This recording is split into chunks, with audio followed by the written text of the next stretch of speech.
Hello, welcome back to Storytime. I'm just going to chat for a couple of minutes, so people can come in, so they won't miss much of the story. So this is going to start what will potentially be a kind of a long series. I might read like a cluster of the books because this is just the first one that I'm doing right now. But I might read like the first 3 all in order. I might take a little break to read another book, possibly Heidi, Rebecca of Sunnybrook Farms. I don't know. There's quite a list that I have to work with. And there's also The Adventures of Tom Sawyer, I think it is. Yeah. And then we'll pick up and read more. But that's all going to be all on the same playlist on my YouTube. You can, they will be The Wizard of Oz Part 1, 2, 3, 4, and then Marvelous Land of Oz 1, 2, 3, 4, but they're all going to be on the same playlist. So if you wanted to listen to more Wizard of Oz, you know exactly where to look for them, and it also doesn't clutter up my playlist list. Anyways, let's go ahead and get started. And isn't this cover beautiful? This is not my own artwork. I am definitely going to be doing some artwork. And I've been pondering what to draw. I'm thinking of doing them all sleeping in the poppy field together. That's the one that struck my attention. Though, other people were saying, you should do them all skipping down the yellow brick road. And, that's a nice idea, but it didn't really grab me. So we'll see what grabs me. Anyways, let's go ahead and get started. Chapter 1, The Cyclone. Dorothy lived in the midst of the great Kansas prairies with Uncle Henry, who was a farmer, and Aunt Em, who was the farmer's wife.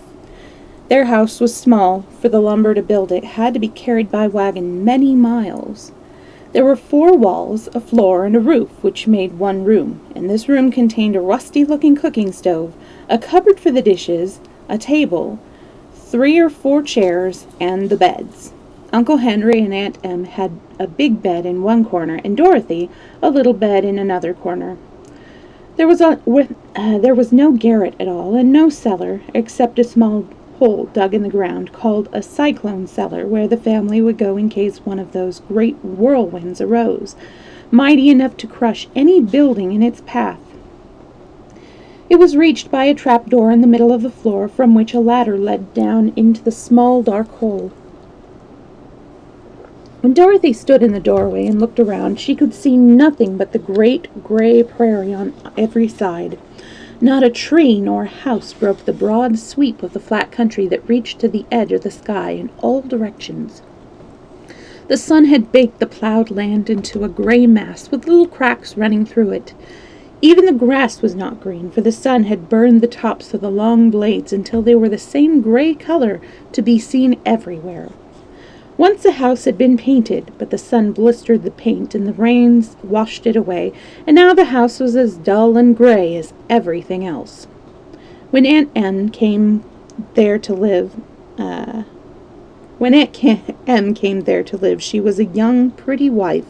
The sun and wind had changed her too. They had taken the sparkle from her eyes and left them a sober gray. They had taken the red from her cheeks and lips, and they were all gray also. She was thin and gaunt and never smiled now.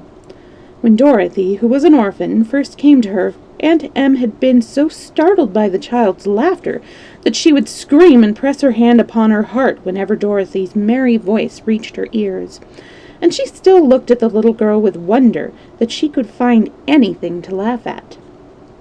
Uncle Henry never laughed. He worked hard from morning till night and did not know what joy was. He was gray also, from his long beard to his rough boots, and he looked stern and solemn and rarely spoke. It was Toto that made Dorothy laugh and saved her from growing as gray as her other surroundings. Toto was not gray. He was a little black dog with long silky hair and small black eyes that twinkled merrily on either side of his funny wee nose. Toto played all day long, and Dorothy played with him and loved him dearly. Today, however, they were not playing. Uncle Henry sat upon the doorstep and looked anxiously at the sky, which was even grayer than usual. Dorothy stood in the door with Toto in her arms and looked at the sky, too. Aunt Em was washing the dishes. From the far north they heard a low wail of the wind, and Uncle Henry and Dorothy could see where the long grass bowed in waves before the coming storm. There now came a sharp whistling in the air from the south, and as they turned their eyes that way, they saw the ripples in the grass coming from that direction also. Suddenly Uncle Henry stood up. "There's a cyclone coming, Em," he called to his wife. "I'll go look after the stock." Then he ran towards the sheds where the cows and horses were kept. Aunt Em dropped her work and came to the door. One glance told her of the danger close at hand. "Quick, Dorothy, run for the cellar!" she screamed. Toto jumped out of Dorothy's arms and hid under the bed, and the girl started to get him. Aunt Em, badly frightened, threw open the trap door in the floor and climbed down the ladder into the small dark hole. Dorothy caught Toto at last and started to follow her aunt. When she was halfway across the room, there came a great shriek from the wind, and the house shook so hard that she lost her footing and sat down suddenly upon the floor. A strange thing then happened. The house whirled around 2 or 3 times and rose slowly through the air. Dorothy felt as if she were going up in a balloon. The north and south winds met where the house stood and made it the exact center of the cyclone. In the middle of a cyclone, the air is generally still, but the great pressure of the wind on every side of the house raised it up higher and higher until it was at the very top of the cyclone, and there it remained and was carried miles and miles away as easily as you could carry a feather. It was very dark, and the wind howled horribly around her, but Dorothy found she was riding quite easily.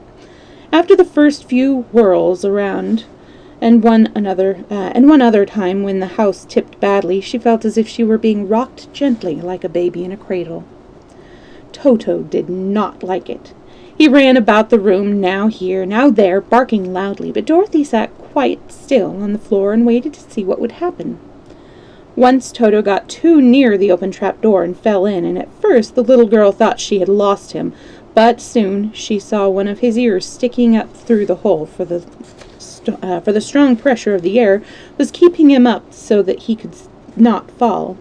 She crept to the hole, caught Toto by the ear, and dragged him into the room again, afterwards closing the trap-door so that no more accidents could happen.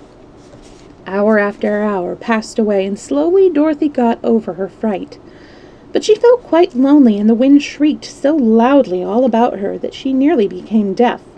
At first she had wondered if she would be dashed to pieces when the house fell again, but as the hours passed and nothing terrible happened, she stopped worrying and resolved to wait calmly and see what the future would bring. At last she crawled over the swaying floor to her bed and lay down upon it, and Toto followed and lay down beside her. In spite of the swaying of the house and the wailing of the wind, Dorothy soon closed her eyes and fell fast asleep. Chapter 2. The Council of the Munchkins. She was awakened by a shock so sudden and severe that if Dorothy had not been lying on a soft bed, she might have been hurt. As it was, the jar made her catch her breath and wonder what had happened, and Toto put his cold little nose into her face and whined dismally. Dorothy sat up and noticed that the house was not moving, nor was it dark, for the bright sunshine came in at the window, flooding the little room. She sprang up from her bed, and with Toto at her heels, ran and opened the door.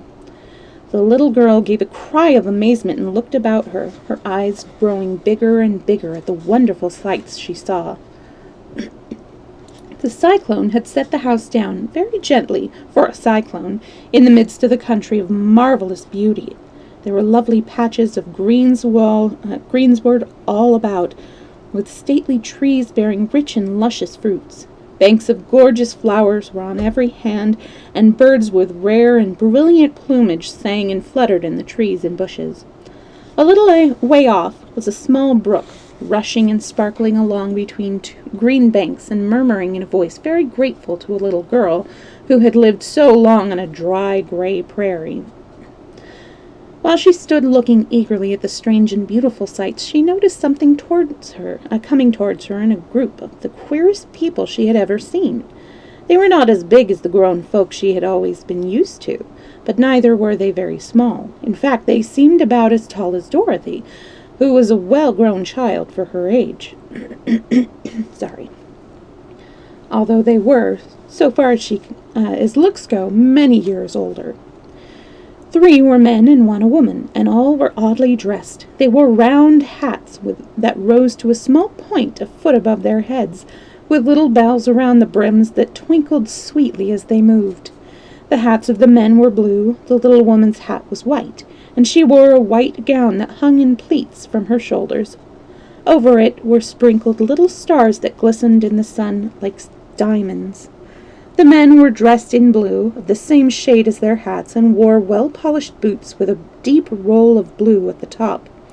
The men, Dorothy thought, were about as old as Uncle Henry, for 2 of them had beards, but the little woman was doubtless much older. Her face was covered with wrinkles, her hair was nearly white, and she walked rather stiffly.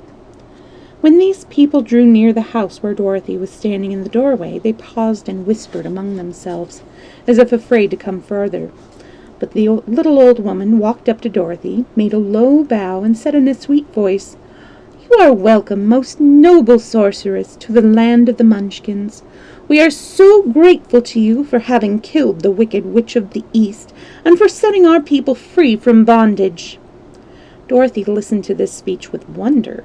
What could the little woman possibly mean by calling her a sorceress and saying she had killed the wicked witch of the East? Dorothy was an innocent, harmless little girl who had been carried by a cyclone many miles from home, and she had never killed anything in all her life. But the little woman evidently expected her to answer, so Dorothy said with hesitation, "You are very kind, but there must be some mistake. I have not killed anything." "Your house did, anyway," replied the little old woman with a laugh, "and that is the same thing. See," she continued, pointing to the corner of the house, "there are her 2 toes sticking out from under a block of wood." Dorothy looked and gave a little cry of fright. There, indeed, just under the corner of the great beam the house rested on, 2 feet were sticking out, shod in silver shoes with pointed toes. "Oh dear, oh dear!" cried Dorothy, clutching her hands together in dismay. "The house must have fallen on her. Whatever shall we do?" "There is nothing to be done," said the little woman calmly. "But who was she?" asked Dorothy. "She was the wicked witch of the East, as I said," answered the little woman. "She has held all Munchkin kind in bondage for many years, making them slave for her night and day. Now they are all set free and are grateful to you for the favor." "Who are the Munchkins?" inquired Dorothy. "They are the people who live in this land of the East where the wicked witch ruled." "Are you a Munchkin?" asked Dorothy.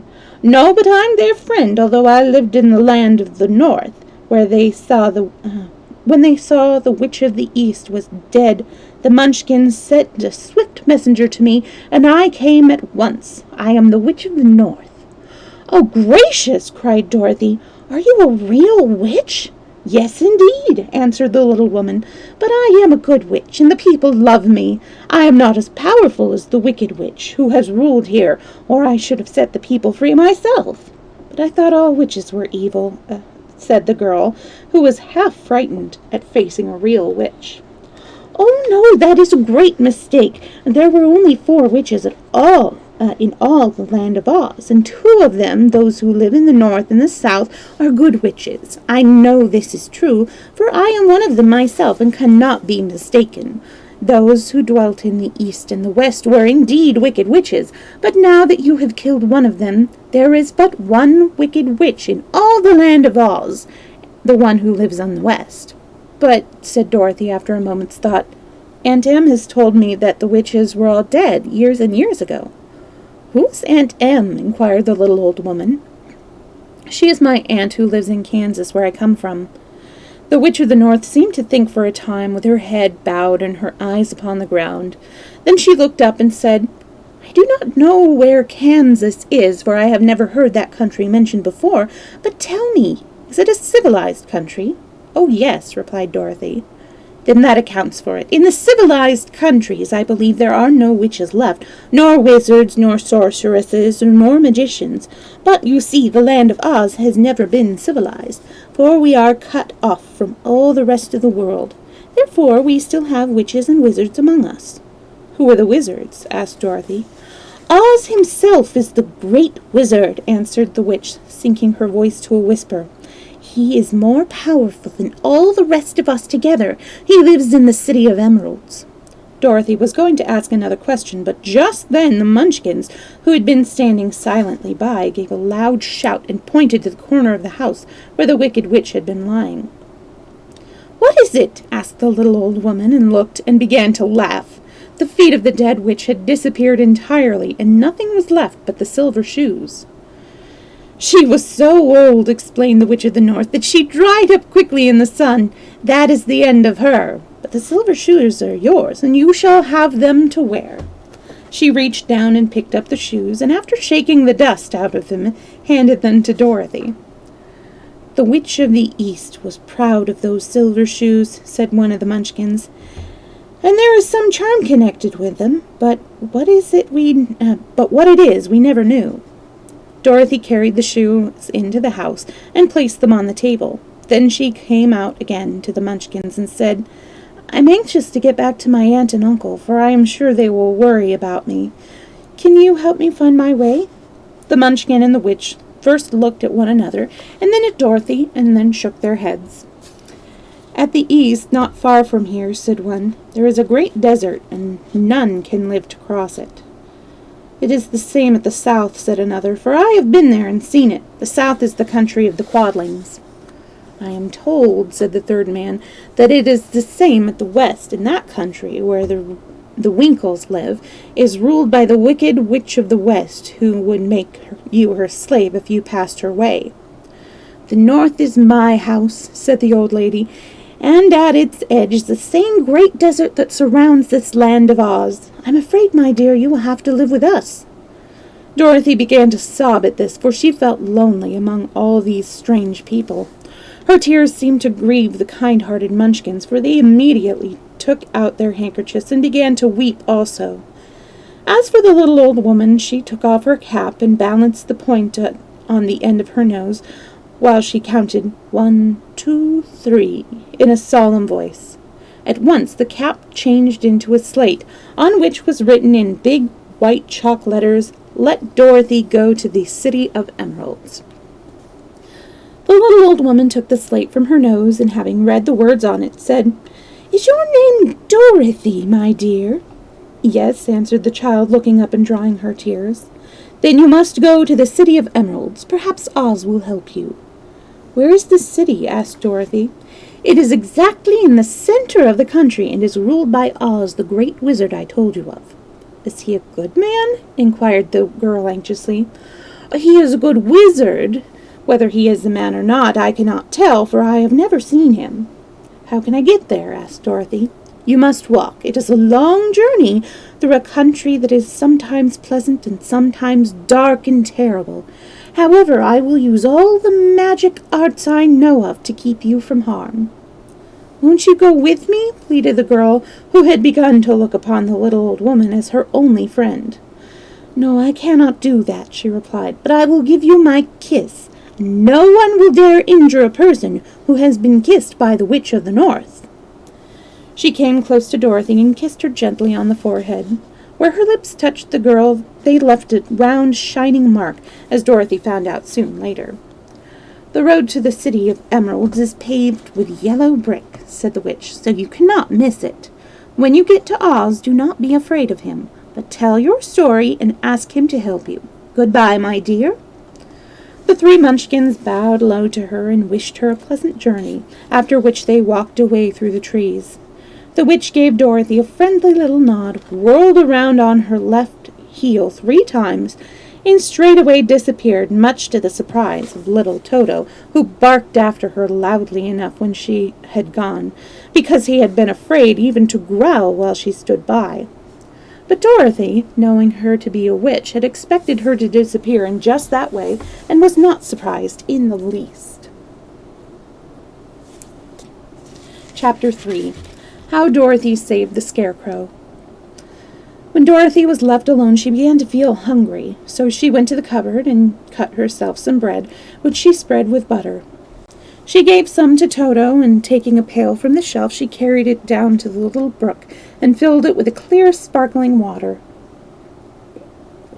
Toto ran over to the trees and began to bark at the bird sitting there. Dorothy went to get him and saw such delicious fruits hanging from the branches that she gathered some of it, finding it just what she wanted to help out her breakfast. Then she went back to the house, and having helped herself and Toto to a good drink of the cool, clear water, she set about making ready for the journey to the City of Emeralds. Dorothy had only one other dress, but that happened to be clean and was hanging on a peg beside her bed. It was gingham with checks of white and blue, and although the blue was somewhat faded with many washings, it was still a pretty frock. The girl washed herself carefully, dressed herself in the clean gingham, and tied her pink sunbonnet on her head. She took a little basket and filled it with bread from the cupboard, lying a white cloth over the top. Then she looked down at her feet and noticed how old and worn her shoes were. "They surely will never do for a long journey, Toto," she said, and Toto looked up into her face with his little black eyes and wagged his tail to show he knew what she meant. At that moment, Dorothy saw lying on the table the silver shoes that had belonged to the Witch of the East. "I wonder if they will fit me," she said to Toto. "They would be just the thing to take a long walk in, for they could not wear out." She took off her old leather shoes and tied on the silver ones, which fitted her as well as if they had been made for her. Finally, she picked up her basket. "Come along, Toto," she said. "We will go to the Emerald City and ask the Great Oz how to get back to Kansas." She closed the door, locked it, and put the key carefully in the pocket of her dress. And so, with Toto trotting along soberly behind her, she started on her journey. There were several roads nearby, but it did not take her long to find the one paved with yellow brick. Within a short time she was walking briskly toward the Emerald City, her silver shoes tinkling merrily on the hard yellow road bed. The sun shone bright, and the birds sang sweetly, and Dorothy did not feel nearly so bad as you might think a little girl would who had been suddenly whisked away from her own country and set down in the midst of a strange land. She was surprised as she walked along to see how pretty the country was about her. There were neat fences at the sides of the road, painted a dainty blue color, and beyond them were fields of grain and vegetables in abundance. Evidently the Munchkins were good farmers and able to raise large crops. Once in a while she would pass a house, and the people came out to look at her and bow low as she went by, for everyone knew she had been the means of destroying the wicked witch and setting them free from bondage. The houses of the Munchkins were odd-looking dwellings, for each was round, with a big dome for a roof. All were painted blue, for in this country of the East, blue was the favorite color. Towards evening, when Dorothy was tired with her long walk and began to wonder where she would pass the night, she came to a house rather larger than the rest. On the green lawn before it, many men and women were dancing. 5 little fiddlers played as loudly as possible, and the people were laughing and singing while a big table nearby was loaded with delicious fruits and nuts, pies and cakes, and many other good things to eat. The people greeted Dorothy kindly and invited her to supper and to pass the night with them, for this was the home of one of the richest Munchkins in the land. And his friends were gathered with him to celebrate their freedom from the bondage of the Wicked Witch. Dorothy ate a hearty supper and was waited upon by the rich Munchkin himself, whose name was Bock. Then she sat down upon a settee and watched the people dance. When Bock saw her silver shoes, he said, "You must be a great sorceress." "Why?" asked the girl. "Because you wear silver shoes and have killed the wicked witch. Besides, you have a white in your frock, and only witches and sorceresses wear white." "My dress is blue and white checked," said Dorothy, smoothing out the wrinkles in it. "It is kind of you to wear that," said Bock. "Blue is the color of the Munchkins, and white is the witch color, so we know you are a friendly witch." Dorothy did not know what to say to this, for all the people seemed to think her a witch, and she knew very well she was only an ordinary little girl who had come by the chance of a cyclone into a strange land. When she had tired watching the dancing, Bach let her into the house, where he gave her a room with a pretty bed in it. The sheets were made of blue cloth, and Dorothy slept soundly in them all till morning, with Toto curled up on the blue rug beside her. She ate a hearty breakfast and watched the wee Munchkin baby, who played with Toto and pulled his tail and crowed and laughed in a way that greatly amused Dorothy. Toto was a fine curiosity to all the people, for they had never seen a dog before. "How far is it to the Emerald City?" the girl asked. "I don't know," answered Bach gravely, "for I have never been there. It is better for people to keep away from Oz unless they have business with him, but it is a long way to the Emerald City, and it will take you many days. The country here is rich and pleasant, but you must pass through rough and dangerous places before you reach the end of your journey." This worried Dorothy a little, but she knew that only the great Oz could help her to get back to Kansas again, so she bravely resolved not to turn back. She bade her friends goodbye and started along the road of yellow bricks. When she had gone several miles, she thought she should stop to rest, and so climbed to the top of the fence beside the road and sat down. There was a great cornfield beyond the fence, and not far away she saw a scarecrow placed high on a pole to keep the birds from the ripe corn. Dorothy leaned her chin upon her hand and gazed thoughtfully at the scarecrow. Its head was a small sack stuffed with straw, with eyes, nose, and mouth painted on it to represent a face. An old pointed blue hat that had belonged to some Munchkin was perched on his head, and the rest of the figure was a blue suit of clothes, worn and faded, which had also been stuffed with straw. On the feet were some old boots with blue tops, such as every man wore in this country, and the figure was raised above the stalks of corn by means of the pole stuck up its back. While Dorothy was looking earnestly into the queer painted face of the scarecrow, she was surprised to see one of the eyes slowly wink at her. She thought she must have been mistaken at first, for none of the scarecrows in Kansas ever wink, but presently the figure nodded its head to her in a friendly way. Then she climbed down from the fence and walked up to it, while Toto ran around the pole and barked. "Good day," said the scarecrow in a rather husky voice. "Did you speak?" asked the girl in wonder. "Certainly," answered the scarecrow. "How do you do?" "I'm pretty well, thank you," replied Dorothy politely. "How do you do?" "I'm not feeling well," said the scarecrow with a smile, "for it is very tedious being perched up here night and day to scare away crows." "Can't you get down?" asked Dorothy. "No, for this pole is stuck up my back. If you will please take away the pole, I shall be greatly obliged to you."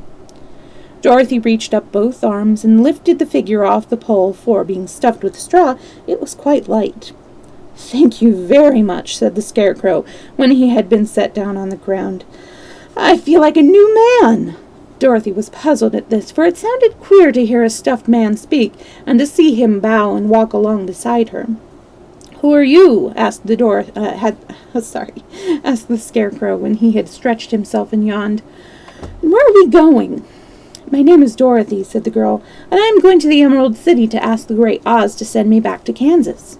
"Where is the Emerald City?" he inquired. "And who is Oz?" "Why, don't you know?" returned the girl in surprise.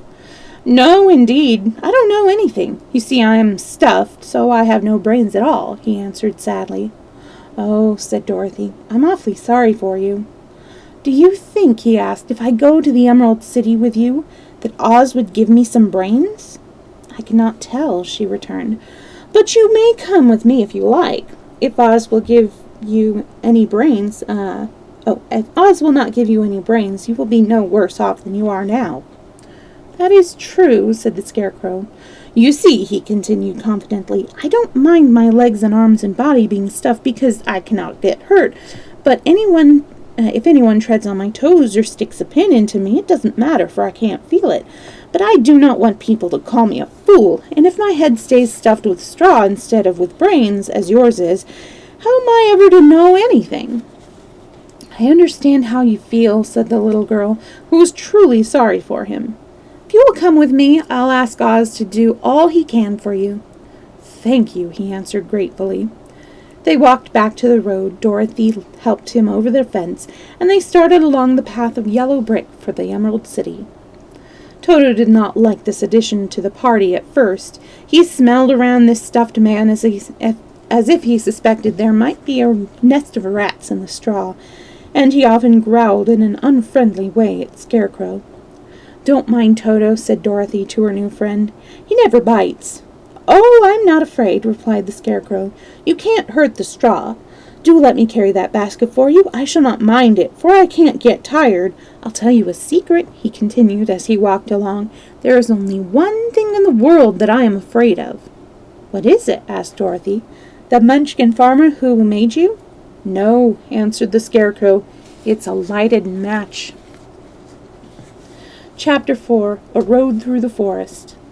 After a few hours the road began to be rough, and the walking grew so difficult that the Scarecrow often stumbled over the yellow bricks, which were here very uneven. Sometimes, indeed, they were broken or missing altogether, leaving holes that Toto jumped across and Dorothy walked around. As for the Scarecrow, having no brains, he walked straight ahead and so stepped into the holes and fell at full length on the hard bricks.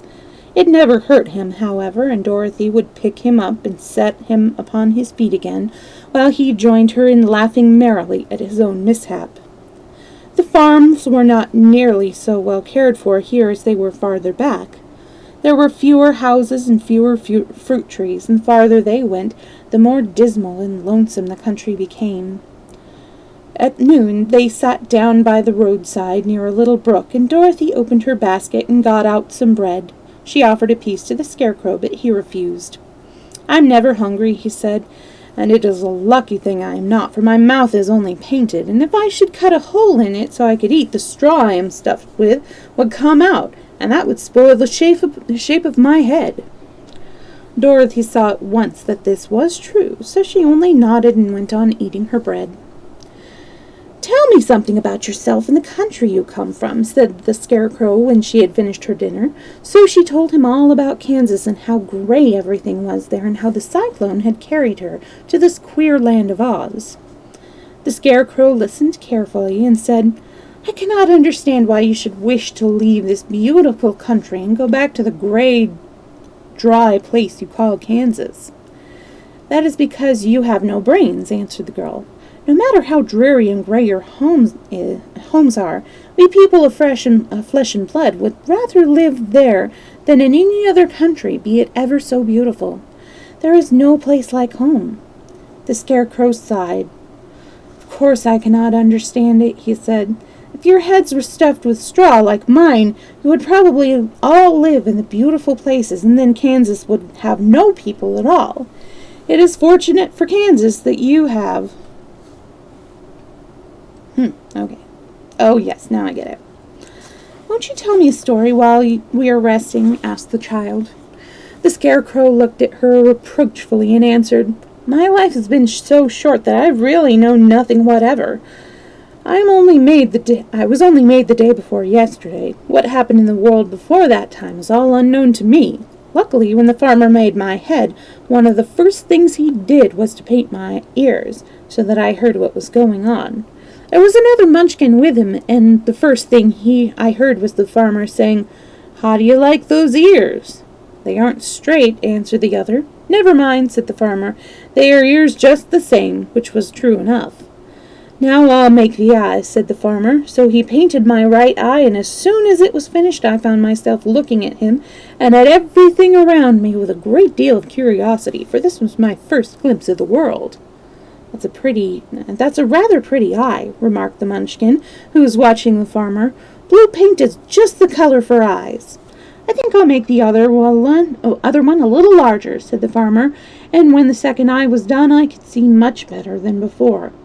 Then he made my nose and my mouth, but I did not speak, because at that time I didn't know what a mouth was for. I had the fun of watching them make my body and my arms and legs, and when they fastened on my head at last, I felt very proud, for I thought I was just as good a man as anyone. "This fellow will scare the crows fast enough," said the farmer. "He looks just like a man." "Why, he is a man," said the other, and I quite agreed with him. The farmer carried me under his arm to the cornfield, and he set me up on a tall stick where you found me. He and his friend soon after walked away and left me alone. I did not like to be deserted this way, so I tried to walk after them, but my feet would not touch the ground, and I was forced to stay on that pole. It was a very lonely life to lead, for I had nothing to think of, having been made such a little while before. Many crows and other birds flew into the cornfield, but as soon as they saw me, they flew away again, thinking I was a munchkin, and this pleased me and made me feel that I was quite an important person. By and by an old crow flew near me, and after looking at me carefully, he perched upon my shoulder and said, "I wonder if that farmer thought to fool me in this clumsy manner. Any crow of sense could see that you are only stuffed with straw." Then he hopped down at my foot and ate all the corn he wanted. The other birds, seeing he was not harmed by me, came to eat the corn too, so in a short time there was a great flock of them about me. I felt sad at this, for it showed I was not such a good scarecrow after all, but the old crow confronted me, saying, "If you only had brains in your head, you would be as good a man as any of them, and a better man than some of them. Brains are the only things worth having in this world, no matter whether one is a crow or a man." After the crows had gone, I thought this over, and decided I would try hard to get some brains. By good luck, you came along and pulled me off the stake, and from what you say, I am sure the great Oz will give me brains as soon as we get to the Emerald City. "I hope so," said Dorothy earnestly, "since you seem anxious to have them." "Oh, yes, I am anxious," returned the Scarecrow. "It is such an uncomfortable feeling to know one is a fool." "Well," said the girl, "let us go," and she handed the basket to the Scarecrow. There were no fences at all by the roadside now, and the land was rough and untilled. Towards evening they came to a great forest where the trees grew so big and close together that their branches met over the road of yellow bricks. It was almost dark under the trees, for the branches shut out the daylight, but the travelers did not stop and went on into the forest. "If this road goes in, it must come out," said the Scarecrow, "and as the Emerald City is at the other end of the road, we must go wherever it leads us." "Anyone would know that," said Dorothy. "Certainly, that is why I know it," returned the Scarecrow. "If it required brains to figure it out, I never should have said it." After an hour or so, the light faded away, and they found themselves stumbling along in the darkness. Dorothy could not see at all, but Toto could, for some dogs see very well in the dark, and the Scarecrow declared he could see as well as by day. So she took hold of his arm and managed to get along fairly well. "If you see any house or any place where we can pass the night," she said, "you must tell me, for it is very uncomfortable walking in the dark." Soon after the Scarecrow stopped. "I see a little cottage at the right of us," he said, "built of logs and branches. Shall we go there?" "Yes, indeed," answered the child. "I am all tired out."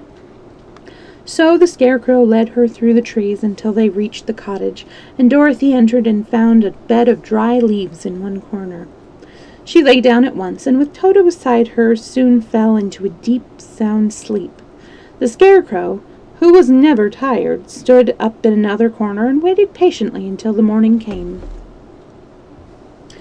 Chapter 5. The Rescue of the Tin Woodsman. When Dorothy awoke, the sun was shining through the trees, and Toto had long been out chasing birds around him and squirrels. She sat up and looked around her. There was the Scarecrow still standing patiently in his corner, waiting for her. "We must go and search for water," she said to him. "Why do you need water?" he asked. "To wash my face clean after the dust of the road, and to drink, so the dry bread will not stick in my throat." "Must be inconvenient to be made of flesh," said the Scarecrow thoughtfully. For you must sleep and eat and drink. However, you have brains, and it is worth a lot of bother to be able to think properly." They left the cottage and walked through the trees until they found a little spring of clear water where Dorothy drank and bathed and ate her breakfast. She sat there. She saw there was not much bread left in the basket, and the girl was thankful that the Scarecrow did not have to eat anything, for there was scarcely enough for herself and Toto for the day. When she had finished her meal and was about to go back to the road of yellow brick, she was startled to hear a deep groan nearby. "What was that?" she asked timidly. "I cannot imagine," replied the Scarecrow, "but we can go and see." Just then another groan reached their ears, and the sound seemed to come from behind them. They turned and walked through the forest a few steps, when Dorothy discovered something shining in a ray of sunshine that fell between the trees. She ran to the place and then stopped short with a cry of surprise. One of the big trees had been partly chopped through, and standing beside it with an uplifted axe in his hands was a man made entirely of tin. His head and arms and legs were jointed upon his body, but he stood perfectly motionless, as if he could not stir at all. Dorothy looked at him in amazement, and so did the Scarecrow, while Toto barked sharply and made a snap at the tin legs, which hurt his teeth. "Did you groan?" asked Dorothy. "Yes," answered the Tin Man, "I did. I've been groaning for more than a year, and no one has ever heard me before or come to help me." "What can I do for you?" she inquired softly, for she was moved by the sad voice in which the man spoke. "Get an oil can and oil my joints," he answered. "They are rusted so badly that I cannot move them at all. If I am well oiled, I shall soon be all right again. You will find an oil can on a shelf in my cottage." Dorothy at once ran back to the cottage and found the oil can, and then she returned and asked anxiously, "Where are your joints?" "Oil my neck first," replied the Tin Man.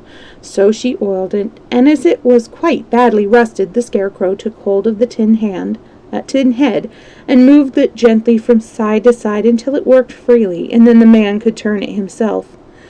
"Now oil the joints in my arms," he said, and Dorothy oiled them, and the Scarecrow bent them carefully until they were quite free from rust and as good as new. The Tin Woodman gave a sigh of satisfaction and lowered his axe, which he leaned against the tree. "Oh, that is a great comfort," he said. "I have been holding that axe in the air ever since I rusted, and I am glad to be able to put it down at last. Now, if you will oil the joints of my legs, I shall be all right once more." So they oiled his legs until he could move them freely, and he thanked them again and again for his release, for he seemed a very polite creature and very grateful. "I might have stood there always if you had not come along," he said. "So you have certainly saved my life. How did you happen to be here?" "We are on our way to the Emerald City to see the great Oz," she answered, "and we stopped at your cottage to pass the night." "Why do you wish to see Oz?" he asked. "I want him to send me back to Kansas, and the Scarecrow wants him to put a few brains into his head," she replied. The Tin Woodman appeared to think deeply for a moment. Then he said, "Do you suppose Oz could give me a heart?" "Why, I think so," Dorothy answered. "It would be as easy as to give the Scarecrow brains." "True," the Tin Woodman returned. "So, if you will allow me to join your party, I will also go to the Emerald City and ask Oz to help me." "Come along," said the Scarecrow heartily, and Dorothy added that she would be pleased to have his company. So the Tin Woodman shouldered his axe, and they all passed through the forest until they came to the road that was paved with yellow brick. The Tin Woodman had asked Dorothy to put the oil can in her basket, for, he said, if I should get caught in the rain and rust again, I would need the oil can handy. It was a bit of good luck to have their new comrade join the party, for soon after they had begun their journey again, they came to a place where the trees and bushes grew so thick over the road that the travelers could not pass. But the Tin Woodman set to work with his axe and chopped so well that soon he cleared a passage for the entire party. Dorothy was thinking so earnestly as they walked along that she did not notice when the Scarecrow stumbled into a hole and rolled over to the side of the road. Indeed, he was obliged to call her to help him up again. "Why didn't you walk around the hole?" asked the Tin Woodman. "I don't know enough," replied the Scarecrow cheerfully. "My head is stuffed with straw, and that is why I'm going to Oz to ask him for some brains." "Oh, I see," said the Tin Woodman. "But after all, brains are not the best thing in the world." "Have you any?" inquired the Scarecrow. "No, my head is quite empty," answered the Woodman, "but once I had brains and a heart also, so having tried them both, I should much rather have a heart." "And why is that?" asked the Scarecrow. "I will tell you a story, and then you will know." So while they were walking through the forest, the Tin Woodman told the following story. "I was born the son of a woodman who chopped down trees in the forest and sold the wood for a living. When I grew up, I too became a wood chopper, and after my father died, I took care of my old mother as long as she lived. Then I made up my mind that instead of living alone, I would marry, so that I might not become lonely. There was one of the Munchkin girls who was so beautiful that I soon grew to love her with all my heart. She, on her part, promised to marry me as soon as I could earn enough money to build a better house for her. So I set to work harder than ever, but the girl lived with an old woman who did not want her to marry anyone, for she was so lazy she wished the girl to remain with her and do the cooking and the housework. So the old woman went to the Wicked Witch of the East and promised her 2 sheep and a crow if she could prevent the marriage. Thereupon the Wicked Witch enchanted my axe, and when I was chopping away at my best one day, for I was anxious to get the new house and my wife as soon as possible, the axe slipped all at once and cut off my left leg. This at first seemed a great misfortune, but I knew a one-legged man could not do very well as a one-legged man could not do very well as a wood chopper. So I went to a tinsmith and had him make me a new leg out of tin. The lead worked pretty well once I was used to it, but my actions angered the Wicked Witch of the East, for she had promised the old woman I should not marry the pretty Munchkin girl. When I began chopping again, my axe slipped and cut off my right leg. Again I went to the tinner, and again he made me a leg out of tin. After this the enchanted axe cut off my arms, one after the other, but nothing daunted, I had them replaced with tin ones. The Wicked Witch then made the axe slip and cut off my head, and at first I thought this was the end of me, but the tinsmith happened to come along, and he made me a new head out of tin. I thought I had beaten the Wicked Witch then, and I worked harder than ever, but I little knew how cruel my enemy could be. She thought of a new way to kill my love for the beautiful Munchkin maiden, and made my axe slip again so that it cut right through my body, splitting me into 2 halves. Once more the tinsmith came to my help and made me a body of tin, and fastened my tin arms and legs and head to it, by means of joints, so that I could move around as well as ever. But alas, I had now no heart, so that I lost all my love for the Munchkin girl, and did not care whether I married her or not. I suppose she is still living with the old woman, waiting for me to come after her. My body shone so brightly in the sun that I felt very proud of it, and it did not matter if my axe slipped, for it could not cut me. There was only one danger, that my joints were brusque, but I kept an oil can in my cottage, and took care to oil myself whenever I needed it. However, there came a day when I forgot to do this, and being caught in a rainstorm, before I thought of the danger, my joints had rusted, and I was left to stand in the woods until you came to help me. It was a terrible thing to undergo, but during the year I stood there, I had time to think about the greatest loss I had known was the loss of my heart. While I was in love, I was the happiest man on earth, but no one can love you who has not a heart, and so I am resolved to ask Oz to give me one. If he does, I will go back to the Munchkin maiden and marry her." But Dorothy and the Scarecrow had been greatly interested in the story of the Tin Woodman, and now they knew why he was so anxious to get a new heart. "All the same," said the Scarecrow, "I shall ask for brains instead of a heart, for a fool would not know what to do with a heart if he had one." "I shall take the heart," returned the Tin Woodman, "for brains do not make one happy, and happiness is the best thing in the world."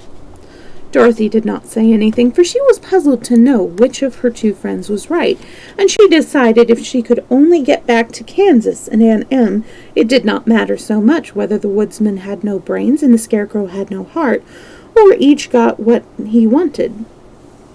What worried her most was that the bread was nearly gone, and another meal for herself and Toto would empty the basket. To be sure, neither the woodman nor the Scarecrow ever ate anything, but she was not made of tin nor straw, and could not live unless she was fed. Man, now I want some bread. Chapter 2, The Cowardly Lion. I'm sorry, not Chapter 2, Chapter 6. Wow. Speaking of needing brains. Chapter 6, The Cowardly Lion. All this time Dorothy and her companions had been walking through the thick woods. The road was still paved with yellow bricks, but these were much covered by dried branches and dead leaves from the trees, and the walking was not at all good. There were few birds in this part of the forest, for birds love the open country where there is plenty of sunshine, but now and then there came a deep growl from some wild animal hidden among the trees. These sounds made the little girl's heart beat fast, for she did not know that many of them, what made them. But Toto knew, and he walked close to Dorothy's side and did not even bark in return. "How long will it be," the child asked of the Tin Woodman, "before we are out of the forest?" "I cannot tell," was the answer, "for I have never been to Emerald City, but my father went there once when I was a boy, and he said it was a long journey through a dangerous country. Although near to the city where Oz dwells, the country is beautiful. But I am not afraid so long as I have my oil can, and nothing can hurt the Scarecrow, while you bear upon your forehead the mark of the Good Witch's kiss, and that will protect you from harm." "But Toto," said the girl anxiously, "what will protect him?" "We must protect him ourselves if he is in danger," replied the Tin Woodman. Just as he spoke, there came from the forest a terrible roar, and the next moment a great lion bounded into the road. With one blow of his paw, he sent the Scarecrow spinning over and over to the edge of the road, and then he struck the Tin Woodsman with his sharp claws. But to the lion's surprise, he could make no impression on the tin, although the woodsman fell over in the road and lay still. Little Toto, now that he had an enemy to face, ran barking towards the lion, and the great beast had opened his mouth to bite the dog when Dorothy, fearing Toto would be killed and heedless of danger, rushed forward and slapped the lion upon his nose as hard as she could, while she cried out, "Don't you dare bite Toto! You ought to be ashamed of yourself, big beast like you, to bite a poor little dog!" "I didn't bite him," said the lion as he rubbed his nose with his paw where Dorothy had hit it. "No, but you tried to," she retorted. "You are nothing but a big coward." "I know it," said the lion, hanging his head in shame. "I've always known it, but how can I help it? I don't know, I'm sure. To think you're striking a stuffed man like the poor Scarecrow." "Is he stuffed?" asked the lion in surprise, as he watched her pick up the Scarecrow and set him upon his feet, while she patted him into shape again. "Of course he's stuffed," replied Dorothy, who was still angry. "That's why he went over so easily," remarked the lion. "It astonished me to see him whirl around so. Is the other one stuffed also?" "No," said Dorothy, "he's made of tin," and she helped the woodman up again. "That's why he nearly blunted my claws," said the lion. "When they scratched against the tin, it made a cold shiver run down my back. What is that little animal you are so tender of?" "He's my dog Toto," answered Dorothy. "Is he made of tin or stuffed?" asked the lion. "No, he's a meat dog," said the girl. "Oh, he's a curious animal and seems remarkably small now that I look at him. No one would think of biting such a little thing except a coward like me," continued the lion sadly. "What makes you a coward?" asked Dorothy, looking at the great beast in wonder, for he was as big as a small horse. "It's a mystery," replied the lion. "I suppose I was born that way. All the other animals in the forest naturally expect me to be brave, for the lion is everywhere thought of the king of beasts. I learned that if I roared very loudly, every living thing was frightened and got out of my way. Whenever I've met a man, I've been awfully scared, but I just roared at him, and he has always run away as fast as he could go. If the elephants and tigers and the bears had ever tried to fight me, I should have run myself. I'm such a coward, but just as soon as they hear me roar, they all try to get away from me, and of course I let them go. But that isn't right. The king of beasts shouldn't be a coward, said the scarecrow. I know it, returned the lion, wiping a tear from his eye with the tip of his tail. It is my great sorrow, and makes my life very unhappy. But whenever there is danger, my heart begins to beat fast. Perhaps you've had a heart attack, said the Tin Woodman. It may be, said the lion. If you have, continued the Tin Woodman, you ought to be glad, for it proves you have a heart. For my part, I have no heart, so I cannot have heart disease. Perhaps, said the lion thoughtfully. If I had no heart, I should not be a coward. Have you brains? Asked the scarecrow.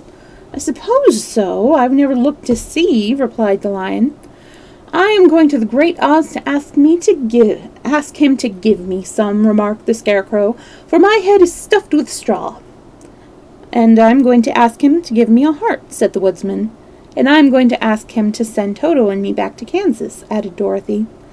Do you think Oz could give me courage? Asked the cowardly lion. Just as easily as he could give me brains, said the scarecrow. Or give me a heart, said the Tin Woodman. Or send me back to Kansas, said Dorothy. Then if you don't mind, I'll go with you, said the lion, for my life is simply unbearable without a bit of courage. You will be very welcome, answered Dorothy, for you will help me keep away the other wild beasts. It seems to me they must be more cowardly than you are if they allow you to scare them so easily. They really are, said the lion, but that doesn't make me any braver, and as soon as I know myself to be a coward, I shall be unhappy. For as long as I know myself to be a coward, I shall be unhappy. So once more the little company set off upon the journey, the lion walking with stately strides as Dorothy sighed. Toto did not approve this new command. And Toto did not approve this new comrade at first, for he could not forget how nearly he had been crushed between the lion's great jaws. But after a time he became more to ease, and presently Toto and the cowardly lion had grown to be good friends. During the rest of that day there was no other adventure to mar the peace of their journey. Once, indeed, the Tin Woodman stepped upon a beetle that was clawing along the road and killed the poor little thing. This made the Tin Woodman very unhappy, for he had been always careful not to hurt any living creature, and as he walked along he wept several tears of sorrow and regret. These tears ran slowly down his face and over the hinges of his jaw, where they rested. When Dorothy presently asked him a question, the Tin Woodman could not open his mouth, for his jaws were tightly rested together. He became greatly frightened at this, and made many motions to Dorothy to relieve him, but she could not understand. The lion was also puzzled to know what was wrong, but Scarecrow seized the oil can from Dorothy's basket and oiled the woodman's jaw, so that after a few moments he could talk as well as before. "This will serve me a lesson," said he, "to look where I step, for if I should kill another bug or beetle, I should surely cry again, and crying rusts my jaws so that I cannot speak." Thereafter he walked very carefully with his eyes upon the road, and when he saw a tiny ant toiling by, he would step over it so as not to harm it. The Tin Woodman knew very well he had no heart, and therefore he took great care never to be cruel or unkind to anything. "You people with hearts," he said, "have something to guide you. You need never do wrong, but I have no heart, so I must be very careful. When Oz gives me a heart, of course I needn't mind so much." Chapter 7. The Journey to the Great Oz. They were obliged to camp out that night under a large tree in the forest, for there were no houses near. The tree made a good, thick covering to protect them from the dew, and the Tin Woodman chopped a great pile of wood with his axe, and Dorothy built a splendid fire that warmed her and made her feel less lonely. She and Toto ate the last of their bread, and now she did not know what they would do for breakfast. "If you wish," said the Lion, "I will go into the forest and kill you a deer. You can roast it by the fire, since your tastes are so peculiar that you prefer cooked food, and then you will have very good breakfast." "Don't, please don't," begged the Tin Woodman. "I should certainly weep if you killed a poor deer, and then my jaws would rust again." But the Lion went away into the forest and found his own supper, and no one ever knew what it was, for he didn't mention it. And the Scarecrow found a tree full of nuts and filled Dorothy's basket with them, so that she would not be hungry for a long time. She thought this was very kind and thoughtful of the Scarecrow, but she laughed heartily at the awkward way in which the poor creature picked up the nuts. His padded hands were so clumsy, and the nuts were so small that he dropped almost as many as he put in the basket. But the Scarecrow did not mind how long it took him to fill the basket, for it enabled him to keep away from the fire, as he feared a spark might get into his straw and burn him up. So he kept a good distance away from the flames, and only came near to cover Dorothy with dry leaves when she lay down to sleep. These kept her very snug and warm, and she slept soundly until morning. When it was daylight, the girl bathed her face in a little rippling brook, and soon after they all started together toward the Emerald City. This was to be an eventful day for the travelers. They had hardly been walking an hour when they saw before them a great ditch that crossed the road and divided the forest as far as they could see on either side. It was a very wide ditch, and when they crept up to the edge and looked into it, they could see it was also very deep, and there were many big jagged rocks at the bottom. The sides were so steep that none of them could climb down, and for a moment it seemed that their journey must end. "What shall we do?" asked Dorothy despairingly. "I haven't the faintest idea," said the Tin Woodman, and the Lion shook his shaggy mane and looked thoughtful. But the Scarecrow said, "We cannot fly, that is certain, neither can we climb down into this great ditch. Therefore, if we cannot jump over it, we must stop where we are." "I think I could jump over it," said the Cowardly Lion, after measuring the distance carefully in his mind. "Then we are all right," answered the Scarecrow, "for you can carry us all over on your back one at a time." "Well, I'll try it," said the Lion. "Who will go first?" "I will," declared the Scarecrow, "for if you found that you could not jump over the gulf, Dorothy would be killed, or the Tin Woodman badly dented on the rocks below. But if I am on your back, it will not matter much, for the fall would not hurt me at all." "I'm terribly afraid of falling myself," said the Cowardly Lion, "but I suppose there is nothing to do but try it. So get on my back, and we will make the attempt." The Scarecrow sat upon the Lion's back, and the big beast walked to the edge of the gulf and crouched down. "Why don't you run and jump?" asked the Scarecrow. "Because that isn't the way we lions do things," he replied. Then, giving a great spring, he shot through the air and landed safely on the other side. They were all greatly pleased to see how easily he did it, and after the Scarecrow had got down from his back, the Lion sprang across the ditch again. Dorothy thought she would go next, so she took Toto in her arms and climbed on the Lion's back, holding tightly to his mane with one hand.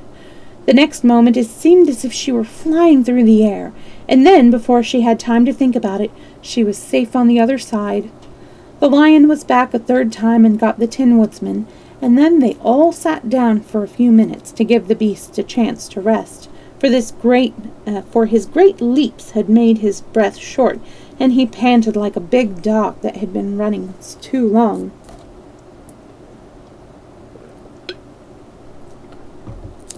They found the forest very thick on this side, and it looked dark and gloomy. After the Lion had rested, they started along the road of yellow brick, silently wondering, each in his own mind, if ever they would come to the end of the woods and reach the bright sunshine again. To add to their discomfort, they soon heard strange noises in the depths of the forest, and the Lion whispered to them that it was in this part of the country that the Kalidas lived. "What are the Kalidas?" asked the girl. "They are monstrous beasts with bodies like bear and heads like tigers," replied the lion, "and with claws so long and sharp that they could tear me in two as easily as I could kill Toto. I'm terribly afraid of Kalidas." "I'm not surprised that you are," returned Dorothy. "They must be dreadful beasts." The lion was about to reply when suddenly they came to another gulf across the road, but this one was so broad and deep that the lion knew at once he could not leap across it.